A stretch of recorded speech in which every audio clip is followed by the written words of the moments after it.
नमस्कार। एक बार फिर से आप सभी का बहुत बहुत स्वागत है मेरे लाइव वीडियो चैट में। माँ धूमावती ज्योतिष अनुसंधान एवं सेवा संस्थान की ओर से और मेरी एस्ट्रोलॉजर दीपाली तिवारी की ओर से आप सभी को बहुत बहुत नमस्कार। आज क्योंकि आप जानते हैं आज अमावस्या की एक अच्छी तिथि है, शुभ तिथि है, तो आज हम बात करेंगे अमावस्या पर तो करेंगे ही। इसके अलावा एक बार फिर से मैं बहुत खुशी जताती हूँ कि आप सभी के बहुत सारे मेल्स मुझे फिर से मिले। पिछली बार 529 मेल आए थे, इस बार उसका भी रिकॉर्ड टूट गया है। तो आप सभी के इतने प्यार, सपोर्ट और सराहना के लिए बहुत बहुत धन्यवाद। मैं बहुत अच्छी हूँ नवीन शर्मा जी, माता की कृपा से, और उम्मीद करती हूँ आप भी अपने परिवार के साथ इस कोरोना के माहौल में सभी लोग अच्छे होंगे, खुशहाल होंगे और अपना अपना ध्यान रखिएगा। तो आज मैं शुरू करती हूँ। इससे पहले कि मैं कोई नई बात करूँ, पिछली बार आप सभी ने नाम सुना होगा, लाइव वीडियो में आर्यन पांडे जी ने कमेंट किया था मुझे उनकी गवर्नमेंट जॉब के विषय में कि उनकी गवर्नमेंट जॉब लग नहीं रही है। हालांकि उनका मेल भी मेरे पास आया था और मैंने उनसे डिटेल्स भी मांगी थी, क्योंकि गवर्नमेंट जॉब या कोई भी हम करियर ऑप्शन चूज़ करते हैं उसके लिए इंडिविजुअल इंसान की हमें कुंडली देखनी पड़ती है, देखनी ज़रूरी होती है, क्योंकि हर इंसान के अपने अपने ग्रह दोष और नक्षत्र होते हैं। उनसे मैंने डिटेल मांगी भी थी, लेकिन उन्होंने किसी कारण से नहीं भेजी शायद। तो मैं आपको, आप सभी भाई बहनों को जो भी सरकारी नौकरी की तैयारी कर रहे हैं, उन सबको कुछ टिप्स मैं अपनी तरफ से दे देती हूँ। बाकी तो ये है, आप जब अपनी कुंडली दिखाएंगे और अगर आप अपने करियर के लिए, चाहे आप किसी भी सेक्टर में जाना चाहते हैं, अगर सीरियस हैं, तो मैं आपको सजेस्ट करूंगी एक बार आप किसी भी अच्छे एस्ट्रोलॉजर से अपनी कुंडली पर एक बार परामर्श जरूर ले लें। अब अगर सरकारी नौकरी की बात करें, क्योंकि आर्यन पांडे जी ने पिछली बार भी यही क्वेश्चन किया था, उनके मेल भी आए थे लेकिन डिटेल्स नहीं भेजी। डिटेल भेजते तो मैं उनकी कुंडली ही यहाँ पर आपको पूरी बता देती, लेकिन कोई बात नहीं। देखिए, जैसा कि आप सभी जानते हैं, अगर हम ज्योतिष की बात करें तो कुंडली में 9 ग्रह होते हैं। ये 9 ग्रह ही डिसाइड करते हैं, ये अलग अलग स्थितियों में होते हैं।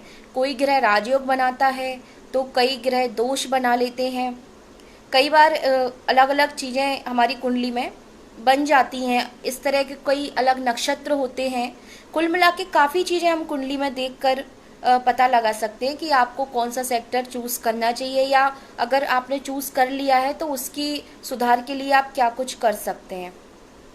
तो सरकारी नौकरी वालों के लिए जो हमारे 9 ग्रह होते हैं, सरकारी नौकरी अगर आपको चाहिए तो आपको सूर्य ग्रह का पूरी तरह से सपोर्ट चाहिए रहेगा, क्योंकि जिस भी इंसान की सरकारी नौकरी लगी है, चाहे वो एक पॉलिटिक्स लाइन की बात नहीं कर रही हूँ मैं केवल सरकारी नौकरी की बात कर रही हूँ, जो सरकारी सेक्टर में जॉब मिलती है इंसान को, तो उस जॉब के लिए सूर्य ग्रह का आपके फेवर में होना बहुत ज़रूरी है।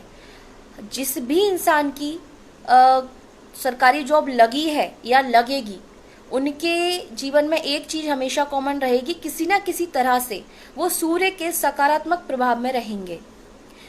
अगर आपकी कुंडली में सूर्य काफ़ी अच्छी स्थिति में है या उसने कोई राजयोग बनाया हुआ है, तो यकीन मानिए आप सही दिशा में हैं। सरकारी नौकरी की तैयारी आप कर सकते हैं। आशीष गुप्ता जी, आपको भी जय श्री महाकाल। तो अब जैसे बात वही आती है कि आपको कैसे पता चलेगा कि आपकी कुंडली में सूर्य किस स्थिति में है। उसके लिए आपको एक बार अपनी कुंडली परामर्श अवश्य ले लेनी चाहिए। यही बात मैं शुरू में भी बोल रही थी। लेकिन सूर्य को अगर हम तेज करना चाहें तो कैसे कर सकते हैं, कॉमन टिप्स में आप सभी को बता देती हूँ। सबसे पहले तो ये है कि सूर्य जो होता है पिता का कारक होता है, यानी कि अगर आप अपने पिता की बात मानकर चलते हैं, अपने पिता की सेवा करते हैं, तो सूर्य ग्रह आपका 10 से 15% ज़्यादा पॉजिटिव आपके साथ रहेगा। और यकीन मानिए, ये चीज़ आपको सुनने में अजीब लग सकती है कि पिता की सेवा करनी, ये तो एक मोरल ड्यूटी है, इसका ज्योतिष से क्या संबंध। लेकिन यकीन मानिए, ऐसा हम क्यों बोलते हैं कि हमारी आधी किस्मत हमारे कर्मों में, हमारे हाथ में होती है। वो कर्म यही है। अगर आप विकलांगों की सेवा करेंगे तो शनि खुश रहेंगे, अगर आप माता की सेवा करेंगे तो चंद्रमा खुश रहेगा, अगर आप पिता की सेवा करेंगे तो सूर्य देव खुश रहेंगे। ठीक है अजय पाराशर जी, अगर पॉसिबल हो तो आप अपनी पूरी डिटेल्स मुझे मेल कर दीजिए। मेरा ईमेल आईडी आपको मेरी प्रोफाइल पे मिल जाएगा, तो मैं आपकी कुंडली पर नेक्स्ट संडे को बात कर लूँगी। ठीक है। और अगर अब जैसे सरकारी नौकरी की हम बात करें तो एक तो आप पिता की सेवा और पिता की बात मानना शुरू करिए, इससे आपके सूर्य ग्रह 10 से 15% ज़्यादा पॉजिटिव आपके साथ रहेंगे।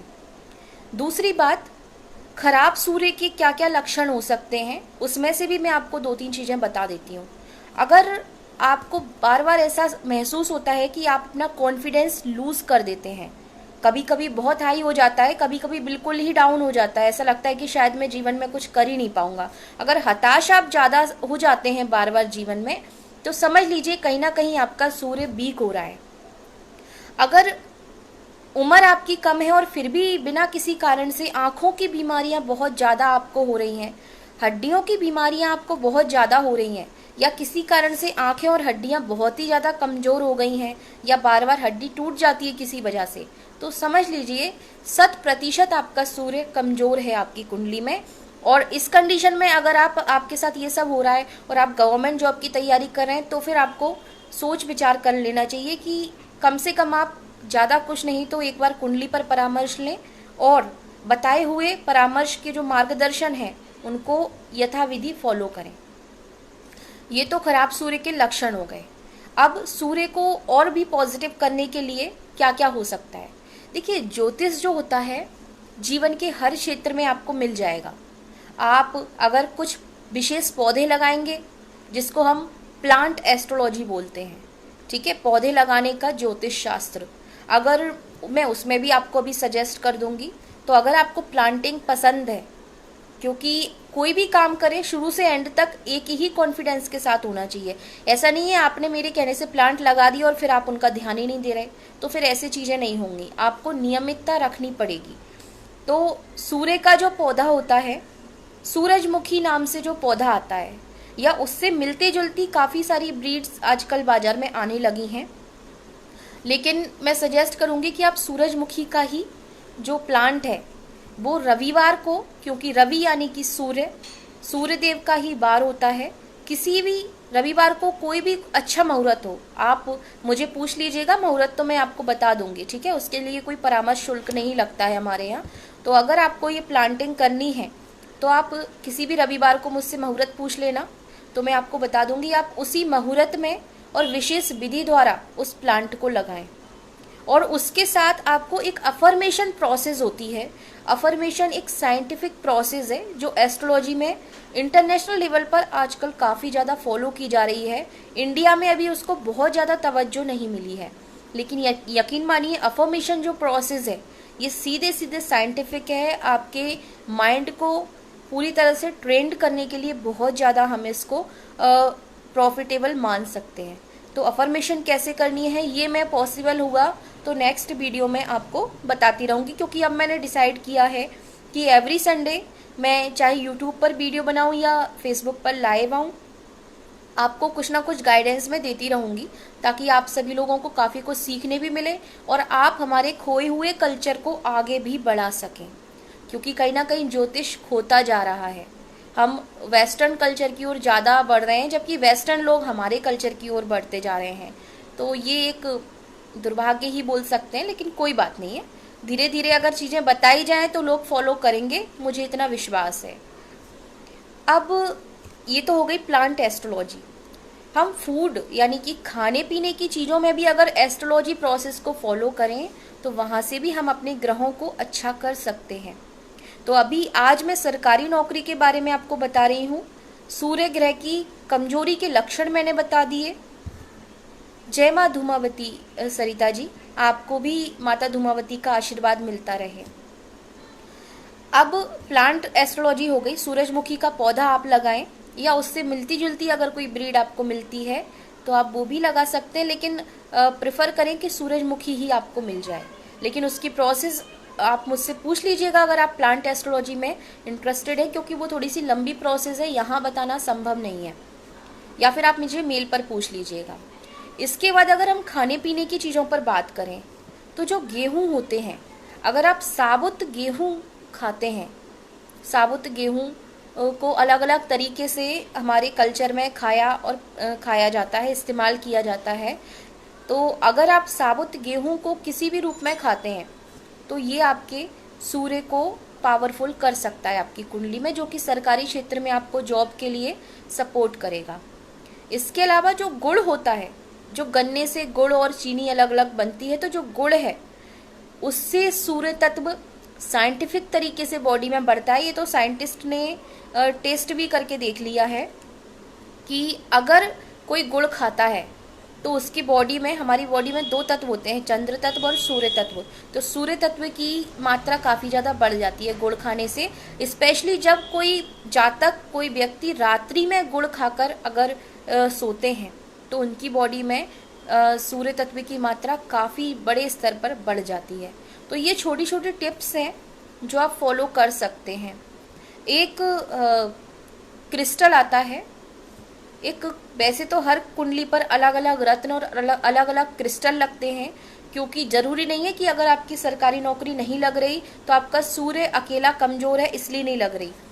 कोई दोष भी हो सकता है, कोई दशा भी आपकी ऐसी हो सकती है नेगेटिव, लेकिन कारण कोई भी हो ना लगने का, लेकिन लगने का एक कॉमन कारण आपका सूर्य रहेगा ही हमेशा।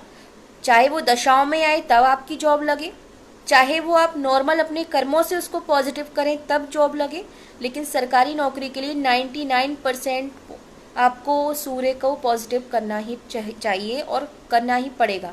या वो अपने आप होगा किसी भी रीज़न से, चाहे कुंडली में ऐसे योग बने, तभी जाके सरकारी क्षेत्र में आपको लाभ मिल सकता है। तो ये तो हो गई आर्यन पांडे जी के मेल की बात। अब मेल्स तो आज भी मेरे पास अप्रॉक्सीमेटली 700 मेल आए हैं, लेकिन अगर एक बहुत अच्छा क्वेश्चन मुझसे पूछा है, ये पूछा है निमिता सोनी, इनका मेल आया है। इन्होंने पूछा है, मैम हंस मंत्र क्या होता है? हंस मंत्र। निमिता सोनी जी, पहले तो मैं आपको ये बता दूं, आपने अपनी एज लिखी है 22 ईयर्स। अगर 22 साल की उम्र में आपके अंदर हंस मंत्र को, आप ये भी जानती है ना कि हंस मंत्र नाम की कोई चीज़ होती है, तो मैं यकीन मानिए मैं आपको सैल्यूट करती हूँ, और आपके माता पिता को भी, कि इतनी गहराई और इतनी गूढ़ चीज़ आपने मुझसे पूछी, यानी कि कहीं ना कहीं आप उस तक पहुँच गई हैं। ये बहुत नॉलेजेबल चीज़ है, इसके बारे में अच्छे लोग नहीं जानते। हंस मंत्र एक बहुत ही गूढ़ रहस्य है। अगर हम सीधे सीधे अघोरी बाबाओं पर जाएं तो अघोरी बाबा एक मंत्र फॉलो करते हैं। अघोरी का मतलब पहले समझिए। अघोरी बाबाओं या अघोर के बारे में हमारे संस्कृति में चीज़ें बहुत पवित्र थी, लेकिन आज की जनरेशन या आज की चीज़ें, अब पता नहीं उसका कारण कुछ भी रहा हो, क्योंकि मेरी भी अभी इतनी उम्र नहीं है कि मैं उसके कारण की बात कर सकूं और किसी को ब्लेम कर सकूं।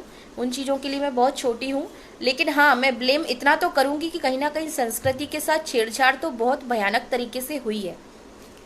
अघोरी बाबाओं का एक नेगेटिव रूप सभी के सामने रख दिया गया है। अगर हम अघोरी बाबा का नाम या ये शब्द भी सुने तो माइंड में एक बहुत अजीब सी बेचैनी सी और एक अजीब सा पिक्चर हमारे माइंड में क्रिएट होता है, जो कि बिल्कुल गलत है। अघोर शब्द को समझिए। अघोर का मतलब है जिसके लिए कोई भी चीज़ घोर ना हो। घोर यानी कि कोई भी चीज़ अति ना हो, कोई भी चीज़ उसके लिए बुरी ना हो, जो सभी को एक समान नज़र से देखता हो। अघोरियों के लिए सुंदर वस्त्र भी उसी तरह है और एक चिता की भस्म भी उनके लिए उसी तरह है। सीधे सीधे शमशान से अघोरी बाबा को इसलिए कनेक्ट किया जाता है क्योंकि नॉर्मल इंसान के लिए वो बहुत ज़्यादा अपवित्र जगह मानी जाती है, जबकि वो है नहीं, लेकिन कुछ भी रीज़न हो अपवित्र जगह मानी जाती है। इसका अर्थ ये है कि अघोरी वो है जो एक बंगले में भी उसी प्रकार से प्रेम से रह सकते हैं जिस तरह वो एक अपवित्र और निर्जन शमशान में परेशानियों के बीच में रह सकते हैं। तो अघोरी बाबाओं का एक विशेष मंत्र होता है जिसको बोलते हैं शिवो अहम, यानी कि मैं ही शिव हूँ, मैं ही शक्ति हूँ, अहम ब्रह्मा अस्मि, और मैं ही पर ब्रह्म हूँ। तो ये जो हंस मंत्र है ना, हंस मंत्र का जाप जी बिल्कुल विवेक राज जी, यही मैं कहना चाह रही हूँ, क्योंकि आज हम सभी लोग यंगस्टर्स हैं। अगर हम अपनी संस्कृति के बारे में सोचेंगे नहीं तो फिर चीज़ें ये मान के चलिए हम आखिरी पीढ़ी साबित ना हो जाएं अपनी इस संस्कृति के लिए। तो ये चीज़ हमें आगे भी लेकर चलनी है, इसके लिए हमें अवेयर होना पड़ेगा, वरना हमारी पढ़ाई लिखाई का कोई भी अर्थ नहीं है अगर हम अपनी संस्कृति के लिए कुछ नहीं कर पाते। तो गुड इवनिंग परीक्षित जी। तो हंस मंत्र की बात चल रही है। हंस मंत्र का जाप, चाहे आप इसके बारे में जाने या ना जाने, लेकिन आप और हम इस वक्त भी इस हंस मंत्र का जाप कर रहे हैं। आप सबको सुन के थोड़ा शायद अजीब लगे, लेकिन हंस मंत्र, हंस का मतलब होता है, सबसे पहले तो आप हंस मंत्र को समझिए। मैं जो ये सांस ले रही हूँ, जब मैं इस सांस को ले रही हूँ तो सा की ध्वनि हमें सुनाई देती है, इसे बोलते हैं सकार। तो सा की ध्वनि अपने आप में महसूस होगी, ये हो गया सा। और जब मैं सांस को छोड़ूंगी तो ये जो हा की ध्वनि हमें महसूस होगी, ये है हा। और इस हा और सा के शब्द को मिलाकर ही हंस मंत्र बना है। यानी कि वो परब्रह्म, वो जो कण कण में व्याप्त है लेकिन दिखाई नहीं देता, या ये समझिए कि हम सब कुछ महसूस करते हुए भी उसको अनदेखा कर देते हैं, ये है हंस। अर्थात ईश्वर का वो गूढ़ और वो रहस्यमयी शरीर जो हर वक्त हमारे साथ है, शरीर तो नहीं कह सकते, एक रहस्यमयी निराकार रूप बोल सकते हैं, जो हर वक्त हम कर भी रहे हैं इस मंत्र का जाप, लेकिन हमें होश ही नहीं है कि हम इस मंत्र को जाप कर रहे हैं। और यही है, जैसे कई बार बोलते हैं ना कि कई जन्मों के बाद हमें मनुष्य की योनि मिलती है, जय माँ धूमावती। कई जन्मों के बाद धीरे धीरे, जैसे मान लीजिए आज मैंने जन्म लिया, इस जन्म में मैंने कुछ सीखा, फिर उसके बाद जो जन्म लेंगे उसमें मैं थोड़ी और अगली सीढ़ी चढ़ूंगी। इसी के साथ एक स्थिति ऐसी आएगी कि हम सभी मोक्ष की ओर चले जाएंगे और मोक्ष प्राप्त कर लेंगे। उस मोक्ष को प्राप्त कैसे करेंगे?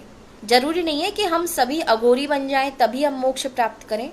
जिस दिन हमारे हंस मंत्र की ईश्वर के द्वार पे, ईश्वर की सभा में जिस दिन उनको लगा कि हंस मंत्र के जाप इसके पूरे हो चुके हैं, इसकी आत्मा पूरी तरह पवित्र और शुद्ध हो गई, हमें मोक्ष मिल जाएगा, ऐसा हमारे आध्यात्मिक पुराण और वेद कहते हैं।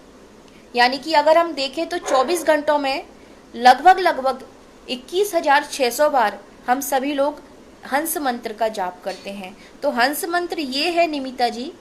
और अगर आप अपने जीवन में, आज मैं आपको बहुत ही रहस्यमयी मंत्र बताने वाली हूँ। हालांकि ये चीज़ें और ये बातें करने के लिए मैं अभी अपने आप को बहुत छोटा महसूस करती हूँ, लेकिन ज्ञान तो बांटने की ही चीज़ है। अगर मुझे कुछ पता है तो मैं आपको बताऊंगी। हंस मंत्र का गायत्री मंत्र है, हंस गायत्री मंत्र जिसको बोलते हैं। अगर आप अपने जीवन में यश, कीर्ति, संतोष और विवेक, ये 4 चीज़ें अगर आपको मिल जाएं तो हमारा जीवन पूर्ण हो जाता है। क्योंकि यश मिल जाए तो घमंड आ जाता है या असंतुष्टि बढ़ जाती है, कीर्ति मिल जाए तो भी चीज़ें गड़बड़ होती हैं। लेकिन जब तक संतोष नहीं है, हमारे पास विवेक यानी कि सही सोचने समझने की बुद्धि नहीं है, कोई चीज़ हमें कितनी भी बड़ी से छोटी या छोटी से बड़ी मिल जाए, अगर हमें उसकी कीमत नहीं पता, यानी कि हमारे पास वो विवेक नहीं है कि हम उस चीज़ को समझ सकें। तो जिस व्यक्ति को यश, कीर्ति, संतोष और विवेक, ये 4 चीज़ें मिल गई, उस दिन हंस मंत्र का पूरा अर्थ हम जान सकते हैं। तो इस मंत्र को जानने के लिए ही लोग तपस्या करते हैं, इस अर्थ को पूरी तरह समझने के लिए ही। तो अगर आप अपने जीवन में, क्योंकि अगर हम हंस मंत्र पर जाएं तो वो एक बहुत बड़ी चीज़ हो जाती है, उसका अर्थ हम ना तो शायद मैं समझा पाऊंगी आपको और ना ही सभी लोग समझ पाएंगे। तो अगर सिर्फ हम अपने एक सूक्ष्म शरीर में, सूक्ष्म जीवन में, जो कि हम चाहते हैं कि मुझे अपने करियर में ये मिल जाए, मुझे अपने माता पिता के लिए ये करना है, जो हमारी छोटी छोटी इच्छाएं हैं, अगर हम हंस मंत्र के साथ बात करें तो ये छोटी छोटी इच्छाएं ही कहलाएंगी, क्योंकि हंस मंत्र अपने आप में इतना महान है। तो हंस गायत्री मंत्र मैं आपको बता देती हूँ। इस मंत्र का यदि आप सुबह उठते ही 7 बार जाप करते हैं और उसके बाद अपनी दिनचर्या शुरू करते हैं तो 1 महीने में, यकीन मानिए, ये चीज़ मैं आपको वैज्ञानिक रूप से नहीं समझा सकती, लेकिन आप करके देख लीजिए, आप खुद मुझे बता देंगे 1 महीने बाद कि क्या जीवन में बदलाव आया हर तरीके से। इस मंत्र को ध्यान से सुन लीजिए। ओम परमहंसाय विद्महे महाहंसाय धीमहि तन्नो हंसः प्रचोदयात्। ये है हंस गायत्री मंत्र।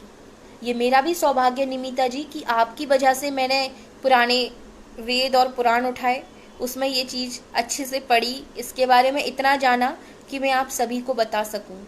पता था लेकिन इतने गूढ़ तरीके से नहीं पता था मुझे, तो ये आपकी वजह से पॉसिबल हुआ है। इसीलिए मैंने कहा कि आप सभी अगर मुझसे प्रश्न पूछेंगे तो मुझे भी बहुत कुछ सीखने को आप लोगों से मिलेगा।